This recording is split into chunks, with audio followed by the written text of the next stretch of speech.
Alberta. The format today will be a presentation with a Q&A where we're asking everyone just to put their questions into the chat, and then we'll be addressing those at the end. We will also be recording this session, so just to let everyone know, we'll be sharing that with our delegates. So now I think I'll call on Brianne and Thomas and talk about their role and then begin their presentation.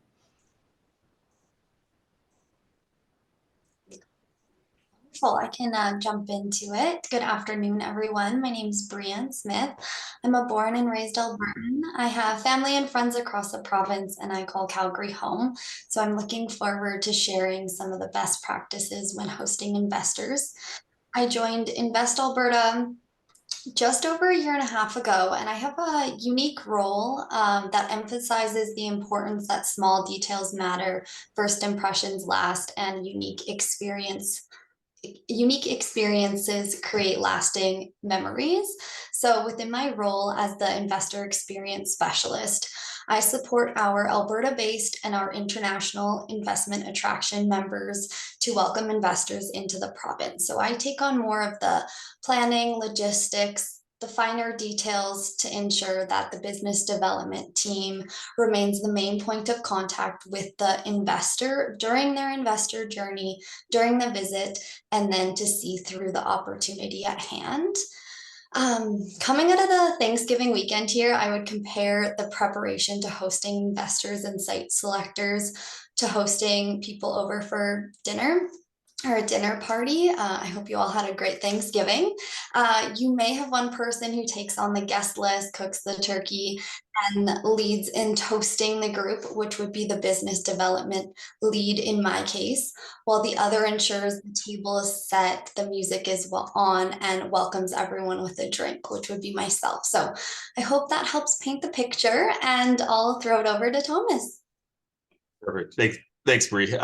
Bree definitely has the better intro than mine. So I'm the investment programming officer. My whole role is to consult and give incentive opportunities for any client that's inbound. The other side of my role is actually being able to provide clients that are inbound for having access to any local partnerships or any global partnerships as well, and leveraging those relationships so that we can give that investor journey the best case scenario as possible. So I think we can jump right into this then. Okay. So hosting investors in your community. A site visit to Alberta might involve tours of potential manufacturing sites, exploration of commercial estate properties, discussions with local officials about regulatory requirements, and meeting with Alberta-based suppliers and partners. The goal is to provide investors with a comprehensive understanding of what it would be like to conduct business in the region and to help them make an informed investment decision.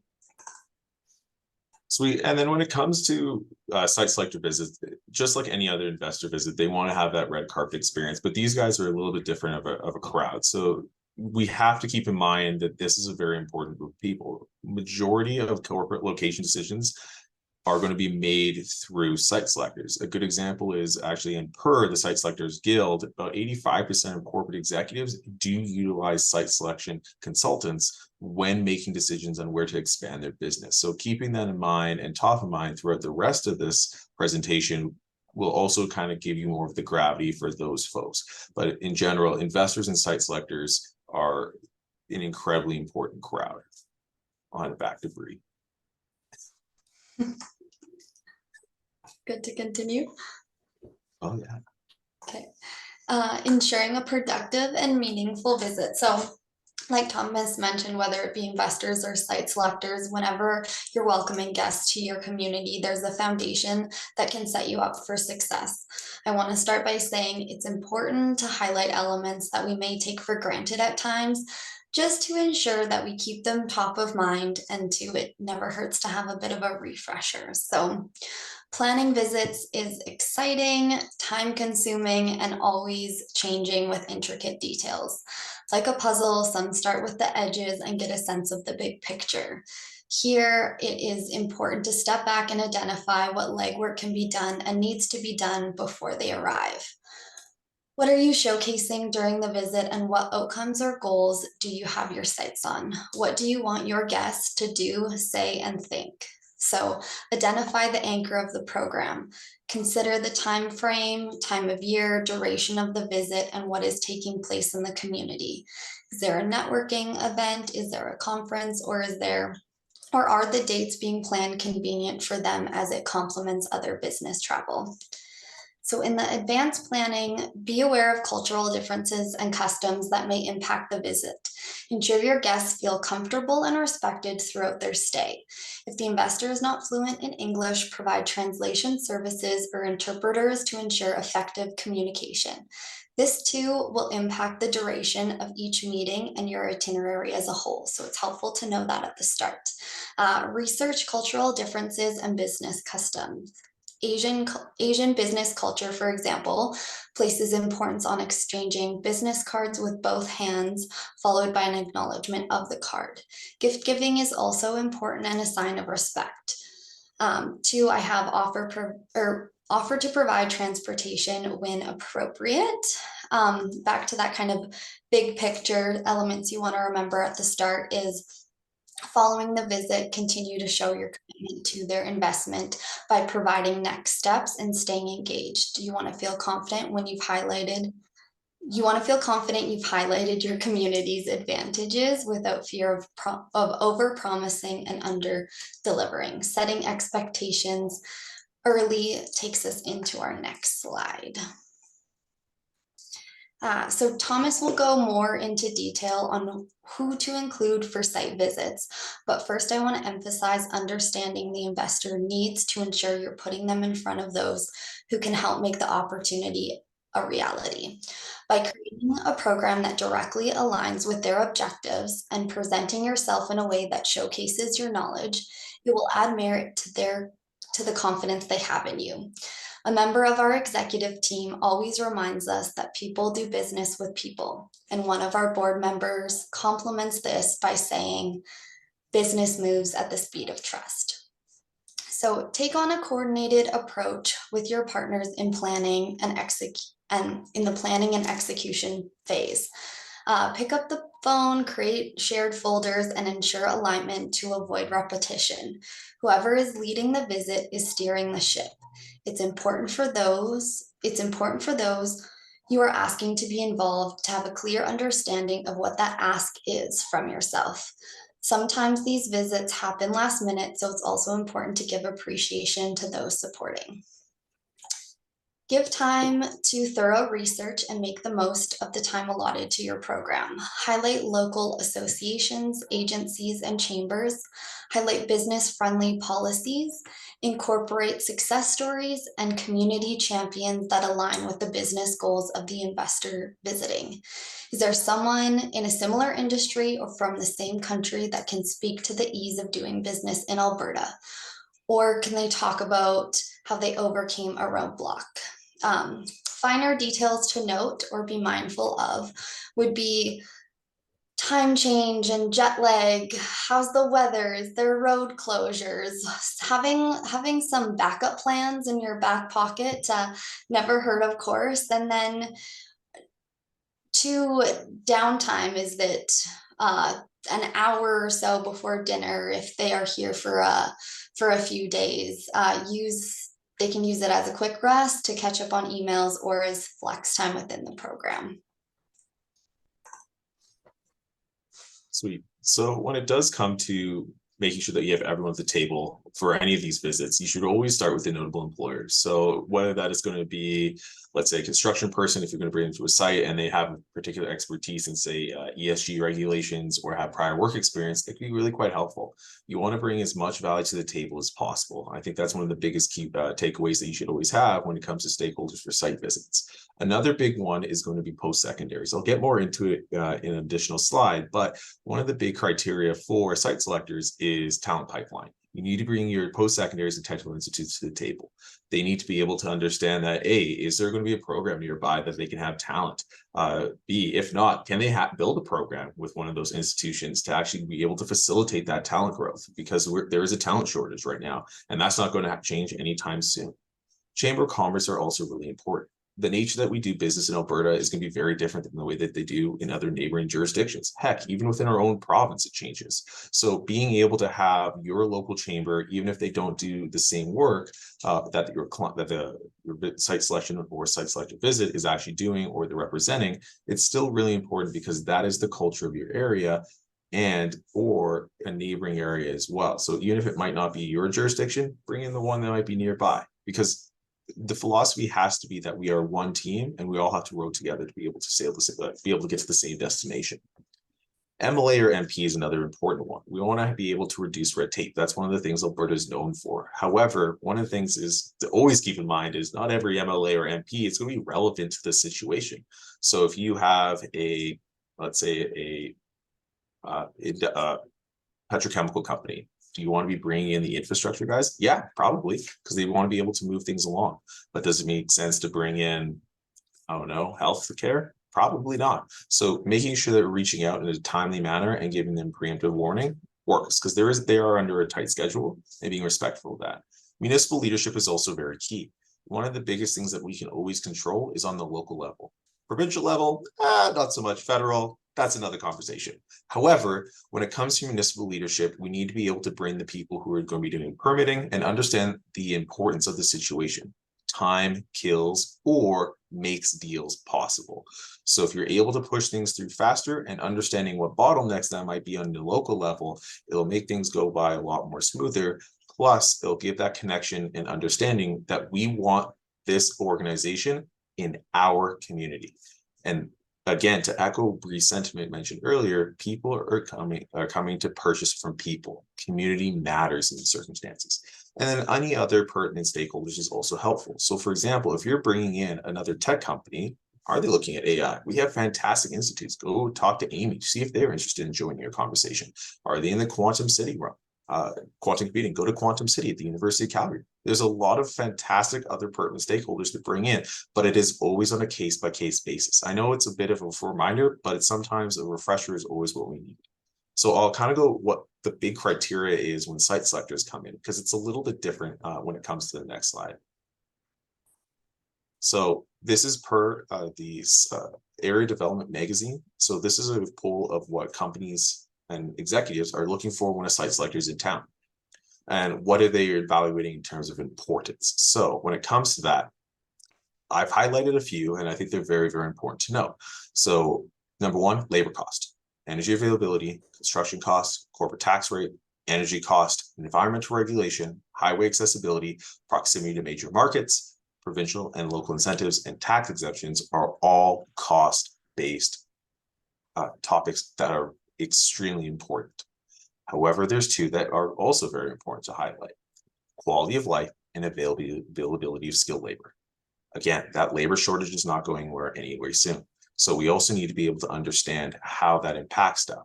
But I believe our next slide is going to be talking about quality of life. And I really want to start there first.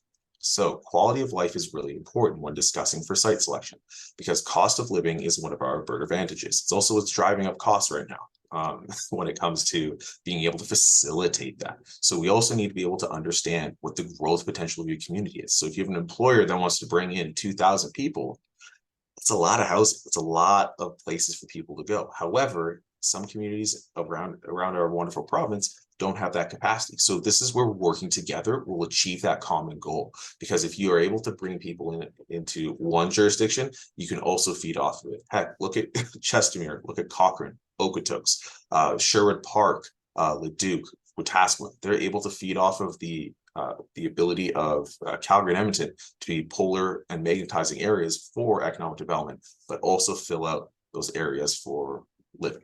However, recreational activities are what drives people. Look at Nashville. Heck, we don't look at Nashville for an economic hub. We look at Nashville for fantastic music and culture.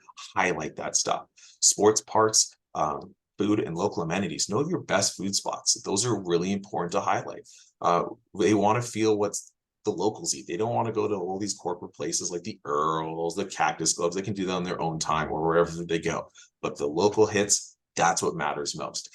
And then being able to leverage those local events. Heck, Eggy Days up north in Edmonton, Stampede, our rodeo stuff down in Red Deer, all those kind of things local events are great to leverage because there's already going to be investment in the community. And so to help drive those costs down, try to be able to tailor around those events. Additionally, the historical sites and historical contexts of our areas is what makes Alberta beautiful. Talking about the town, talking about what these buildings are, talking what this started as, it gives the feeling of an establishment from before our working culture in that area, because that's how it began, and then how it progressed to the future. And being able to tie into those things and make sure that they feel integrated in the community further drives that quality of life and are good things to keep top of mind. Perfect. And then I'll hand it over to you. Awesome. Side note, Thomas and I are really big foodies, so I'll have some repetition there a bit. Elevate the experience for your guests. So pass along some recommendations in advance of their arrival. Share advice on what city to fly into, where to stay, what to pack, the expected weather, and some suggestions on how to spend personal time. The photo you see on the left is from the Regional Investment Initiative's community tour of Fort McMurray Wood Buffalo. A special thank you for hosting Invest Alberta members for a unique and elevated experience seeing the community from new heights. It can be as simple as adjusting the travel route to showcase a scenic viewpoint. Your guests may be coming from a concrete jungle, so show the mountains, the prairies, and the rivers. I'm sure they'll be pulling their phones out to capture the moment. Share stories, especially in transit when appropriate. If you're talking about the connection to your community, highlight some of your go-to restaurants when driving down Main Street. And as you get to know them, you might be able to add some personal recommendations you think they'd enjoy. I've highlighted Alberta's 7 signature ingredients or 7 signature foods here. Both Alberta Food Tours and Alberta on a Plate incorporate or highlight them within their experience.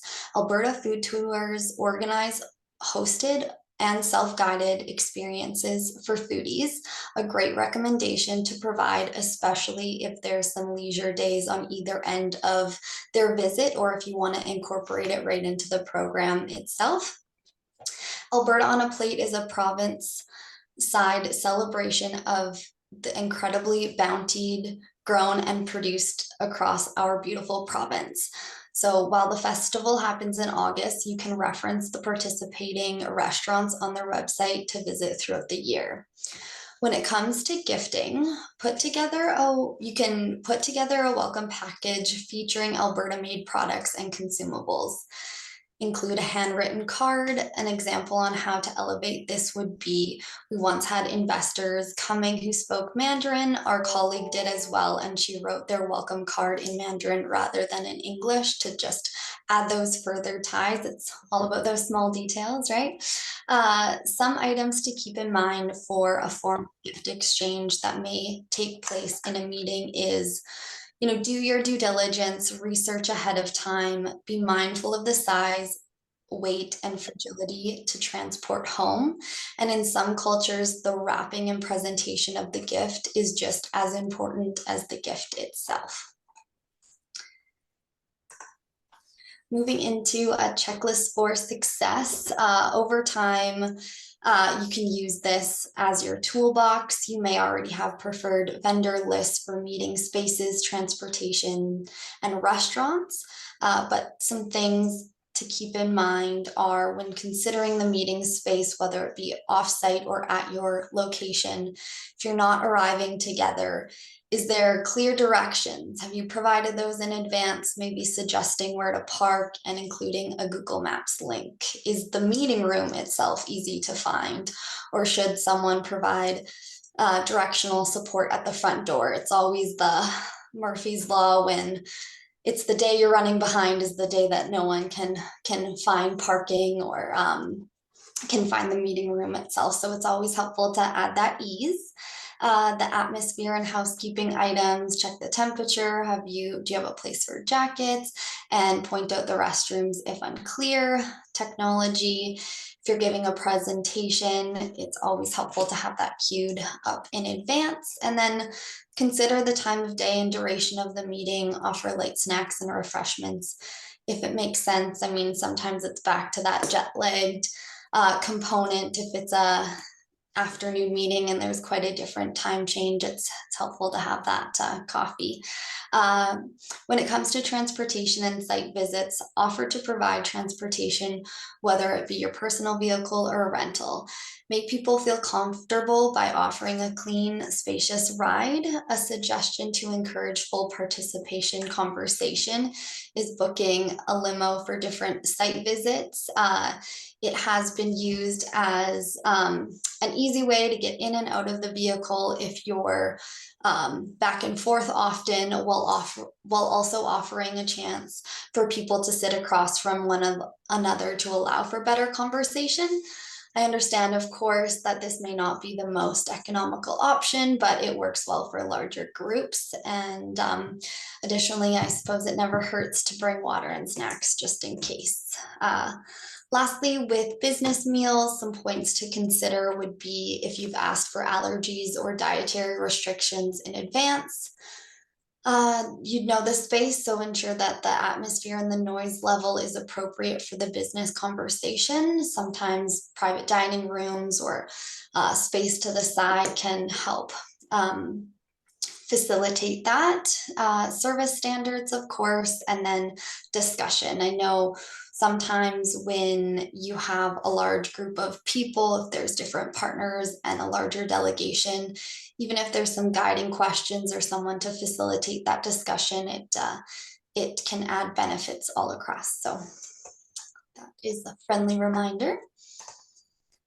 And then we hope you found this information valuable, and we look forward to answering any questions you may have.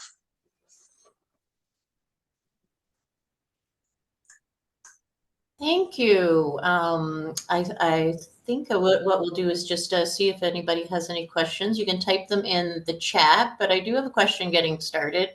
Do you recommend communities as a, in our economic development role that we alone do a tour, or do you think it's helpful to invite partners, or what does that first initial visit kind of look like? I guess, we have a lot of partners such as the chamber and other business supports in the community. So I just wanted to, go into what your recommendation for best practices, what that initial visit kind of looks like.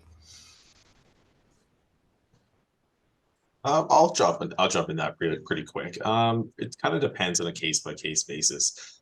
So a good example would be if it's just an initial visit and they just want to see sites and they've stated what they want to state.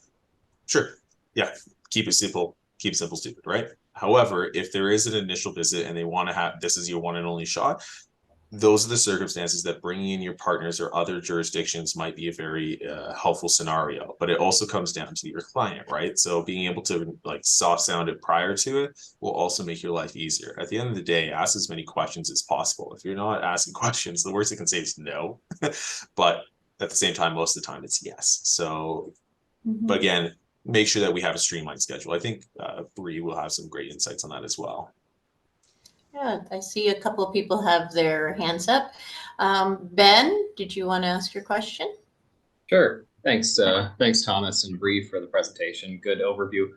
Just had a bit of a general question. I think most of the attendees here represent, smaller municipalities, counties. And so when we're looking at bringing in a site selector or an investor, you start adding up the costs of meals, transportation, logistics, all that things. Does Invest in Alberta have any kind of support that we can, lean on and partner with if we're bringing in a particular investor that, maybe can help offset some of those costs? Thanks for the question, Ben. I would definitely recommend you reach out to us if there's opportunity for us to be able to speak to the investor site selector as well. There's opportunities for that Team Alberta approach, and whenever you're able to add multiple voices to really drive home why Alberta messaging, I think that we would be definitely happy to be involved. I know with some of the examples we shared today, it really can be tailored to each person's community. Yeah, I would also say, because I know site selection, there is a bit of a creme de la creme approach, for lack of a better term. So yeah, working together with us would be able to provide some financial benefit to be able to actually make those and facilitate those transactions and make sure that it is a meaningful visit. However, again, it does come to a team approach, that Team Alberta approach. So even if you're able to offset that with working with local partners, by being able to facilitate with a local restaurant to help drive those costs down, I understand it is expensive, but that's probably going to be your best bet to be able to work together on those. Okay, we have a couple more questions here, but is there also some resources around for site selection, planning that you could maybe share as well? If you can put any of those in the chat, that would be, I think, helpful to a lot of the members here. So next question is, I don't know if I'm going to pronounce it right, Skovach? So it's Scott Kovacs, but thank you very much. I appreciate that. I got a couple questions.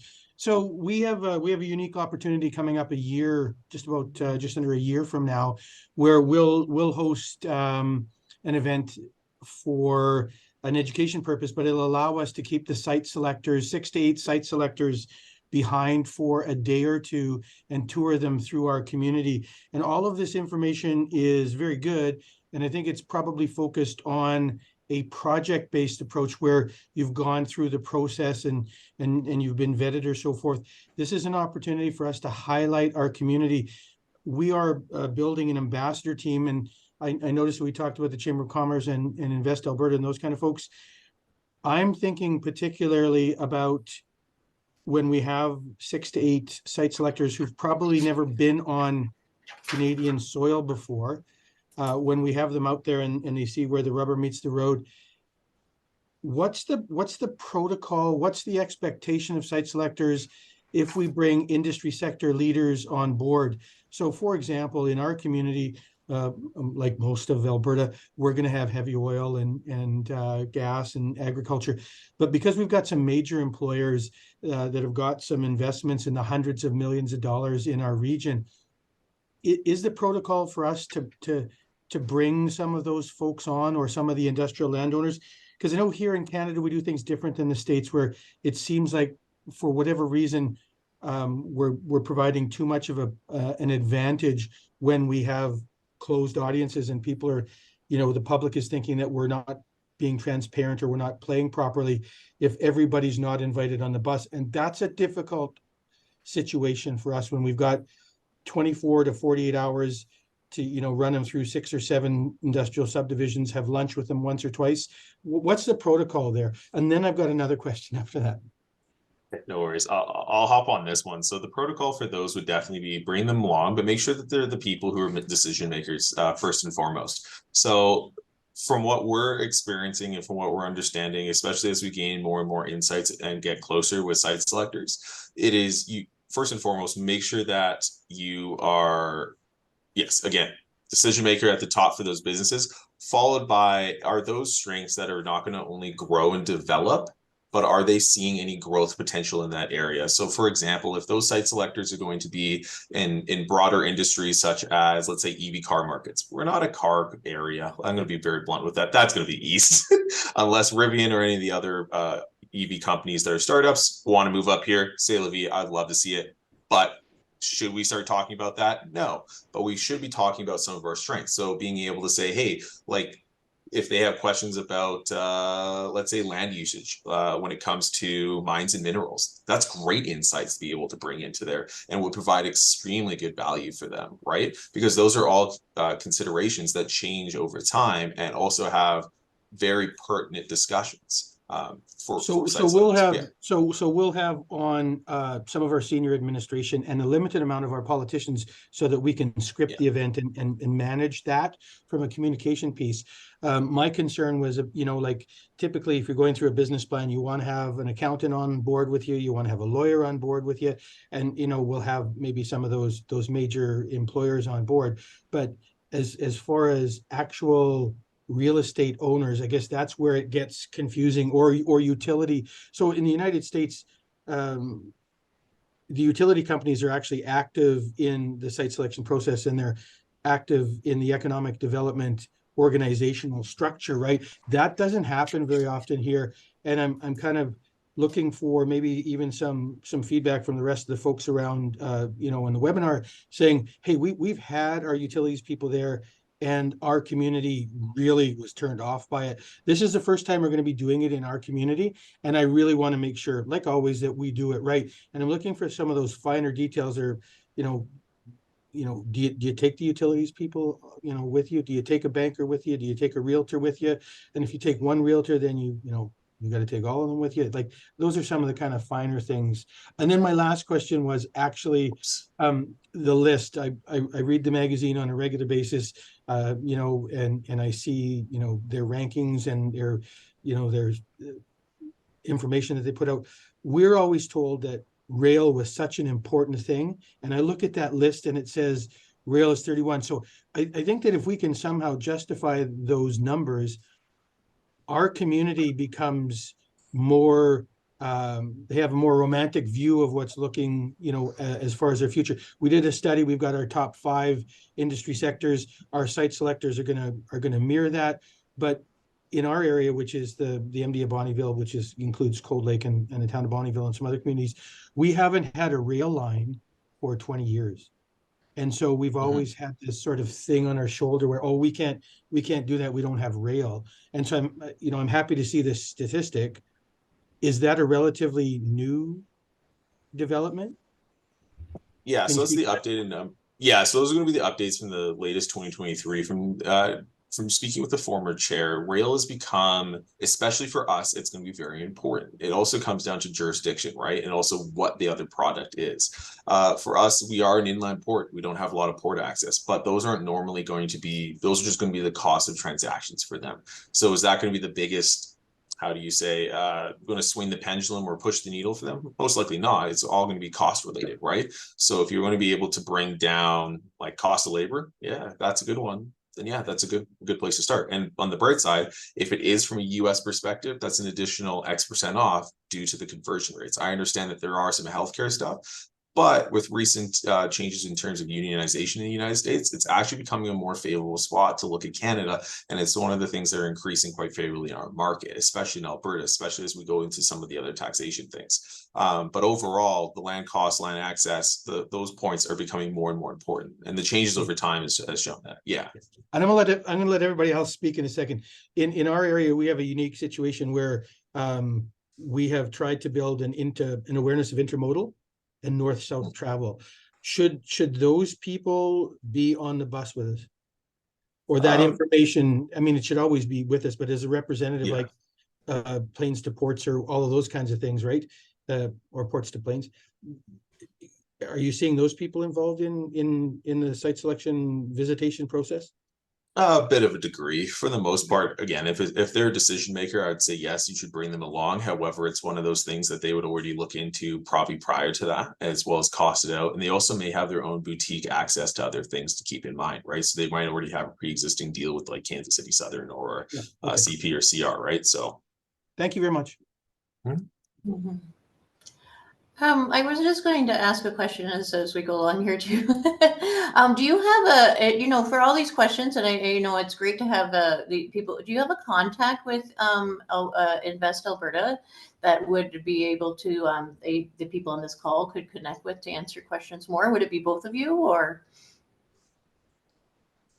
Likely best to contact us, and then if the direction or the question is best to put in another direction, we would be happy to make those introductions.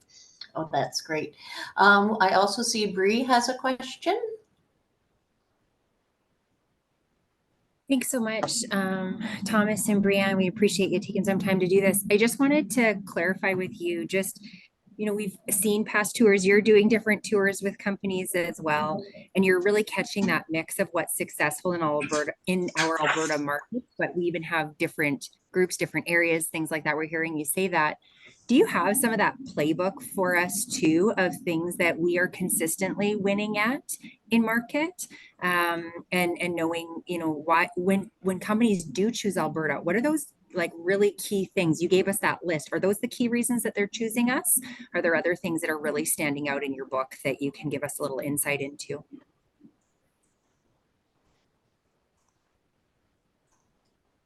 I could start with this question. It may be this may be one of those questions where I am thinking that we have those resources available to be able to share, but I don't want to misspeak in confirming that. Thomas, did you want to address maybe the second part of that question? Yeah, so there is a few things that are starting to pop up from us that we're starting to see some success in. So one of the big wins that we had, especially this year, was with Event Combo. So it was a software as a service event planning platform company that decided to move all the way from Brooklyn to Calgary. So which is a really exciting thing. But the thing that really set us apart was all of the efforts that we took. And it's a really good example of people like buying from people and deciding that this is the community that they want to be in. The amount of time, the amount of effort that we took just to make Sarush, that's the gentleman's name, the CEO, was really the impactful moment. For good examples of all that, a lot of our success stories are going to be preached through our newsletter. For, shameless plug for our newsletter access. However, that's where we like to highlight and talk about it mostly. But for the most part, I'd say we're seeing a lot of the success going to be driven through, honestly, it is our cost of living. As much as it has gone up and as much as us Albertans think it's a pain, especially as younger ones, it is still super cheap. I'm going to be very, very honest, especially our land and our developable land. It is still super duper cheap. And we're seeing that especially from the eastern coast, especially in terms of power draw. That's another one. So a lot of manufacturers are starting to look for us. And we're hearing that from Invest in Canada, that Quebec and Ontario is becoming very difficult to be able to have access to power. And access to power is becoming more and more important, as well as access to developable land. So I think for the most part, one of the key things that we should always keep in mind is we're not just competing with ourselves, we're competing with other jurisdictions internationally. So a good spot would be what we're seeing in that southeast corner of the United States. They've already reached a lot of their, from talking to the Consul General in Atlanta, they've reached a lot of the developable lands in Georgia and North Carolina. So if we have access and knowledge about that and speak to it, it's starting to be able to bite off and be able to take some of that pie as well. So for a long story short, yes, it's going to be our quality of life, access to the mountains and be able to unplug. It's going to be also our clustering is another big one that we're seeing, as well as it's going to be our cost of energy as well. And some municipalities are better than others, but so is life at this point. And then the last part is also going to be, it's kind of reliable up here. That's another big one. We're seeing that, especially in the agri-foods processing side, is going to be in terms of climate change. People want to move up here, and we're seeing Alberta as a really good strength to be able to do that. And last of all, our incentive landscape has actually been really favorable. So some of those joint combination projects where it's like, let's say, food processing and energy, that's where a lot of success happens. And honestly, it's that can-do attitude. So it's been fantastic. Sorry for such a long answer there, Bree. Okay, Scott, did you have another question? Your hand's still up there. Oh, you're good. Ben, do you have a question? Yep. Quick comment, then one question, just to Bree, your question as well. Yeah, when I was down at Site Selector Guild conference last year, the big thing they told me is Alberta, we need to do a better job of telling our clean energy story and the advantages of the behind the fence generation that you can do in Alberta versus a lot of other jurisdictions. That was a big takeaway for me. My question then to Thomas or Bree, we've done a few different hosted some site selectors, hosted investors the last year or two. Sometimes we don't know who they are, what the company is doing, what product they might be manufacturing. Sometimes we don't even know the real names. So when you talk about, the research to be done, the preparation ahead of time, any thoughts, any comments on how we can do that when we don't even know who they are and what they're doing?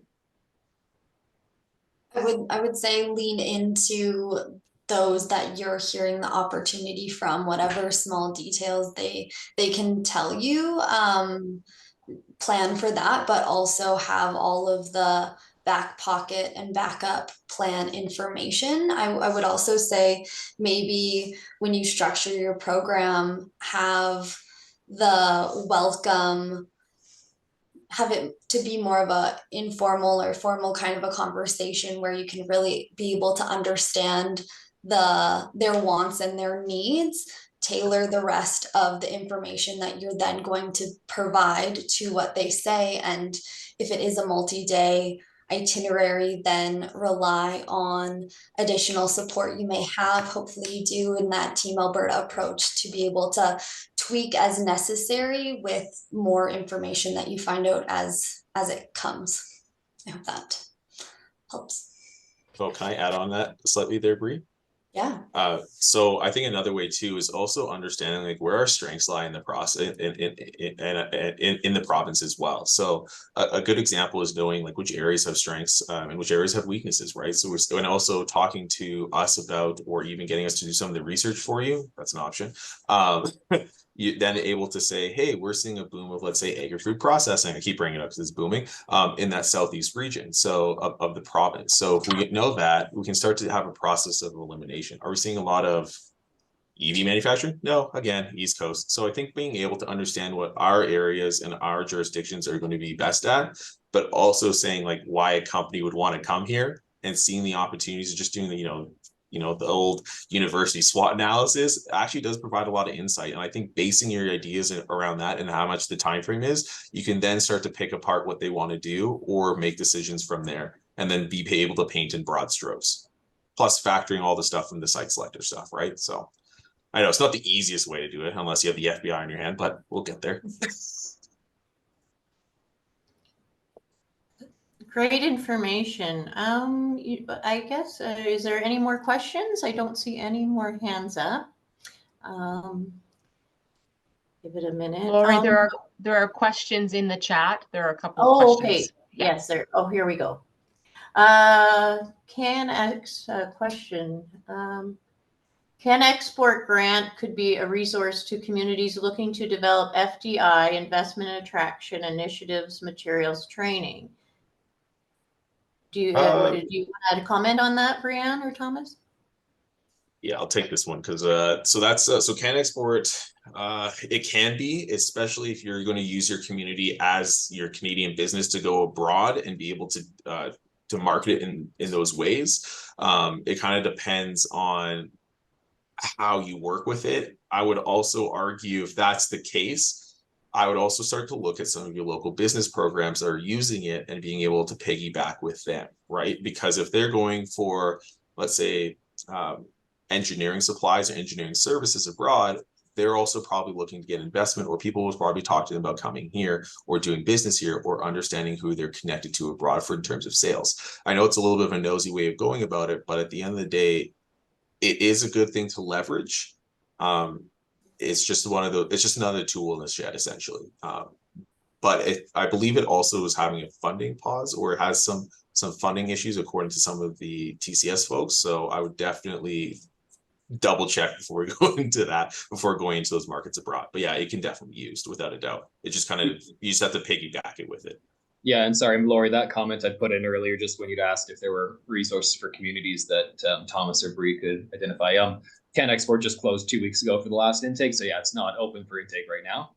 But they do have, the community investment initiatives branch that you can do, research to identify target markets. You can do FDI strategy planning. So, there's I think there's resources there that some communities can take advantage of if they need to.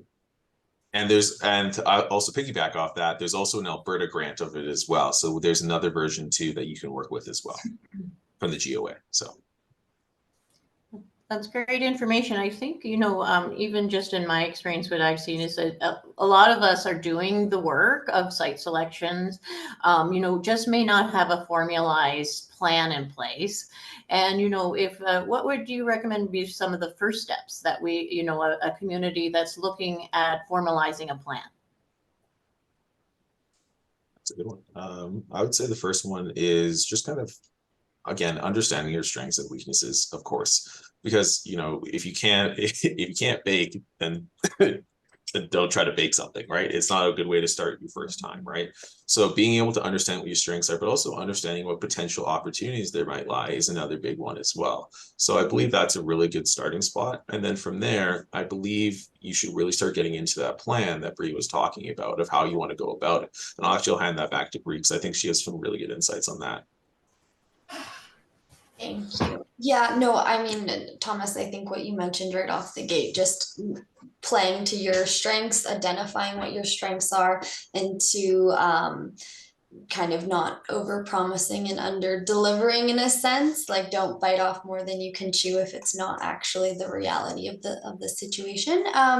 But